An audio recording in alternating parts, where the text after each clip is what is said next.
কোটি কোটি টাকার পাথর লুটে জড়িত ৪২ নেতা ব্যবসায়ী সহ ভাগ পেতেন ডিসিএসপিরাও। প্রিয় দর্শক, আসসালামু আলাইকুম।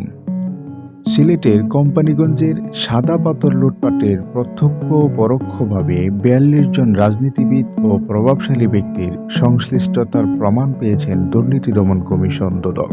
তালিকায় বিএনপি, জামাত, এনসিপি সহ আওয়ামী লীগ নেতাকর্মীরাও রয়েছেন।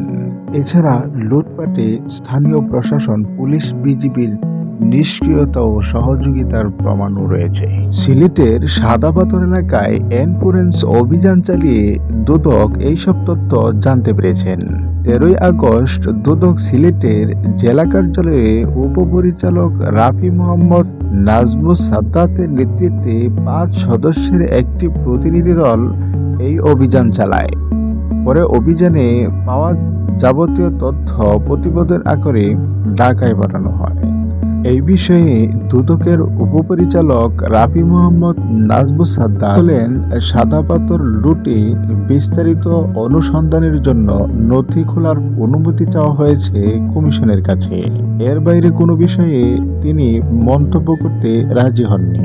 এনফোর্সমেন্ট অভিযান শেষে দুদক ঢাকায় একটি প্রতিবেদন পাঠিয়েছেন।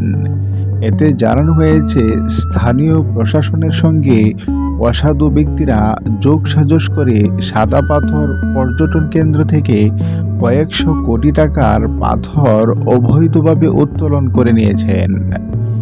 ২০২৪ সালের ৫ই আগস্ট সরকারের পতনের পর থেকে বিশেষ করে ৩ মাস ধরে পাথর উত্তোলন চলতে থাকে।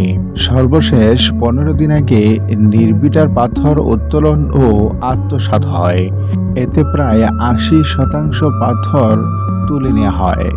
বর্তমানে এলাকাটি অসংখ্য গর্ত ও বালুচরে পরিণত হয়েছে। প্রিয় বন্ধুরা, আমাদের চ্যানেলটি সাবস্ক্রাইব করে আমাদের পাশেই থাকুন। ধন্যবাদ।